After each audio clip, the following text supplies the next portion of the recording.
sto lavorando ancora perché risparmiamo come struttura commissariale con i lavori che facciamo, con quello che risparmiamo anche sugli appalti.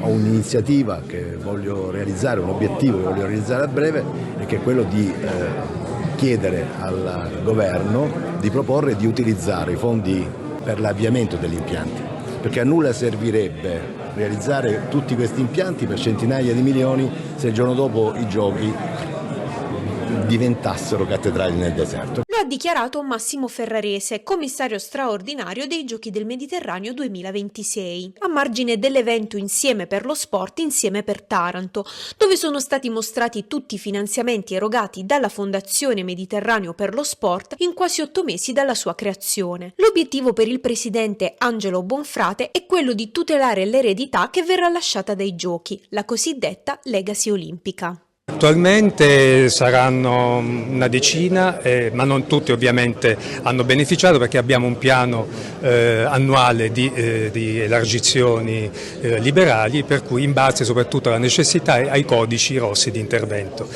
Comunque c'è un grande fermento e c'è una grande volontà di portare avanti questo progetto nell'interesse della comunità. Sono stati messi in campo supporti economici da parte della Fondazione destinati alle società del Taranto Calcio, Basket e Volley femminile. E non solo, sono stati anche donati 5 SUP e diversi attrezzi per consentire gli allenamenti a 2 delle realtà territoriali che si occupano di atleti con disabilità. Dei piccoli passi, ha detto Mario Soggia, direttore generale della Fondazione, che però non bastano ad assicurare un utilizzo futuro ed effettivo degli impianti sportivi.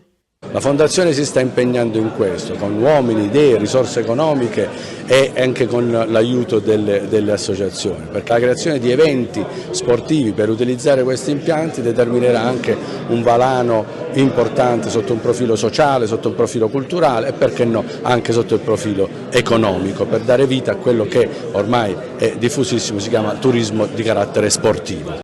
Una vera e propria sfida per l'amministrazione che, secondo Raffaele Cafiero di Confapi Taranto, deve essere in grado di collaborare con enti pubblici, privati, docenti, atleti, famiglie, imprenditori e associazioni per offrire a Taranto la tanto attesa svolta sociale, economica e culturale. Riteniamo che in questo momento storico creare una rete e una sinergia tra gli stakeholder possa essere utile a tutti per intercettare tutto ciò che possa avere delle ricadute significative sul territorio.